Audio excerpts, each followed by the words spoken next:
Ça, c'est un message profond. Il y a beaucoup de gens qui se retrouvent dans ces pièges-là. On se plaint trop. Et chaque fois que tu te plaindras, il faudra que tu saches que dans le monde spirituel, tu as changé les choses. Tu as mis des choses en faveur du diable. Tu as bloqué la main de l'Éternel. Il faut que ça, c'est le message d'aujourd'hui. Amen. Et tu verras, l'apôtre Paul a dit, moi, je suis habitué à vivre dans toutes les conditions. Dans le manque, dans l'abondance, dans la sécheresse, moi, je reste stable. Amen. Parce qu'il savait que toute plainte va embrouiller les mécanismes de Dieu. Amen. Jésus-Christ devant Pilate n'a rien dit parce qu'il connaissait. Amen. Deuxième chose, comment vaincre l'esprit de plainte? C'est à travers la prière sur l'autel. Amen. Anne, elle était stérile. Elle s'est mise à se plaindre devant son mari depuis des années. Ça n'a rien produit. Mais le jour qu'elle a compris qu'au lieu de me plaindre, je vais aller en prière, c'est en ce moment-là que le miracle s'est fait. Amen. Les choses que tu te plains, ce sont des sujets de prière. Au lieu de te plaindre, va en prière avec. Amen. Si tu es malade, va en prière. Dis à Dieu, j'ai mal à tel endroit. J'ai besoin de telle chose. Ne dis pas aux hommes, dis ça à Dieu. C'est l'erreur que nous faisons. Amen. Parce que les choses que tu dis là, va avec en prière, transforme ça en prière. En sujet de prière, tu verras la main de Dieu. Vous voyez, Jésus-Christ ne se plaignait pas. Mais à un seul endroit, il a dit, mon Dieu, pourquoi m'as-tu abandonné? On va croire que c'était une plainte. Mais il parlait à qui? À Dieu. C'était de la prière. Il n'a pas dit aux hommes, oh Dieu m'a abandonné. Il a dit ça à Dieu. C'est ça l'erreur que nous faisons. Les difficultés que tu as là, prends ça. Va avec à genoux en prière. Parle à Dieu. Parce que Dieu dit, déchargez-vous sur lui de vos soucis. Et lui, il agira. C'est écrit. Amen. Nous, au lieu de se décharger sur Dieu, on raconte ça aux hommes. Ça va produire quoi? Amen. Et les anciens connaissaient. Voilà pourquoi vous allez voir quelqu'un comme David. Il se mettait en prière devant Dieu. Il répand son âme devant Dieu. Tous les soucis qu'il a, il répand ça devant l'Éternel. Amen. Au lieu de raconter aux hommes, va à genoux avec ça. Prie. Dis à Dieu, je suis malade, je manque d'argent, je manque ceci. Dis. Amen. C'est ça la prière. Alléluia. C'est ça la prière. Il faut se décharger sur lui. Amen. Amen. Donc la deuxième chose, c'est ce que j'ai appelé l'autel de prière. Il faut se décharger sur Dieu de tous les soucis.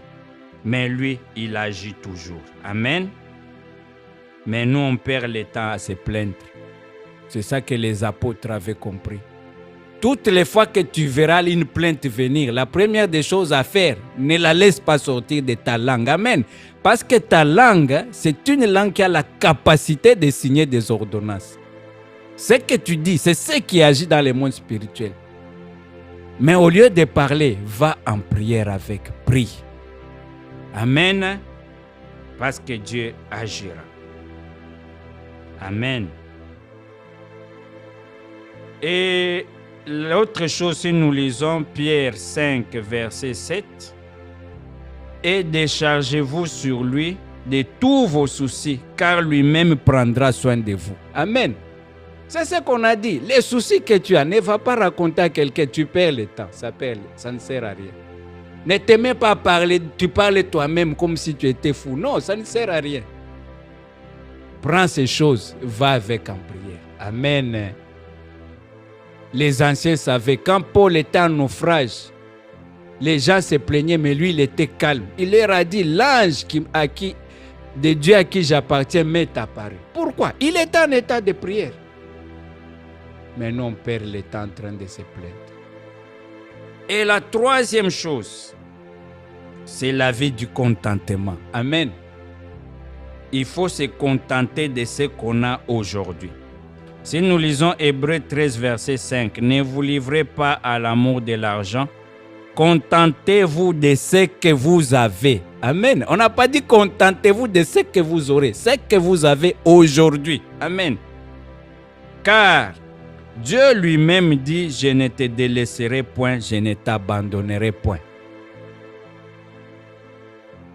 Contentez-vous de ce que nous avons aujourd'hui.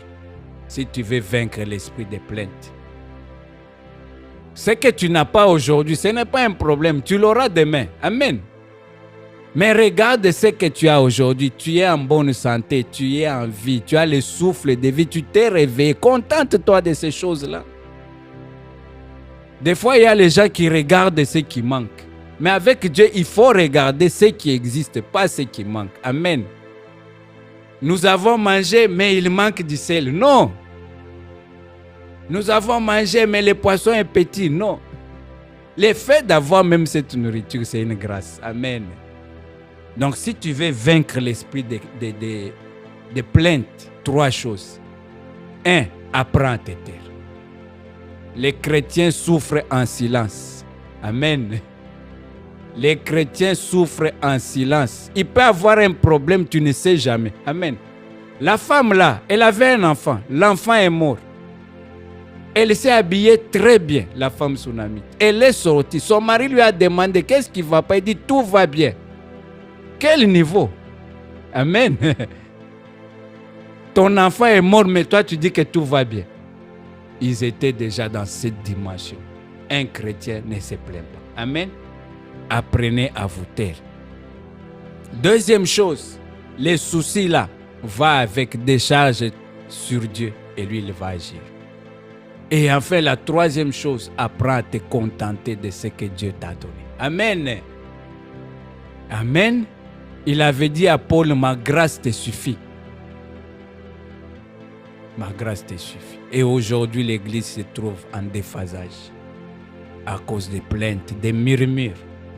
Et Dieu n'aime pas les murmures. Vous avez vu dans les versets qu'on a appris, Dieu était très fâché. Il a dit, vous allez tous tomber dans le désert parce que vous avez dit que vous êtes des sauterelles. Ce que tu dis de toi, ça a des répercussions sur le monde spirituel. Oh, moi, je vais échouer. Cette année, on va mourir. Il sera ainsi. Il faut apprendre à dire des paroles positives sur toi-même. Amen. Pour chasser l'esprit de plainte, l'esprit de murmure, on appelle ça des lamentations. Amen. C'est un esprit. Quand tu es là déjà, mais tu vas commencer à te plaindre. On dit Dieu lui-même, il sait, il prendra soin de toi. Ne t'inquiète pas comment tu vas manger demain. Ce n'est pas ton problème. Amen. Il dit les oiseaux ils ne travaillent nulle part, mais ils ont une très bonne santé. Tous les jours, ils mangent. Si Dieu prend en charge un oiseau, mais toi l'homme, il va t'abandonner? David a dit, j'étais jeune, j'ai vieilli, je n'ai jamais vu le juste abandonné, ni sa postérité mendier.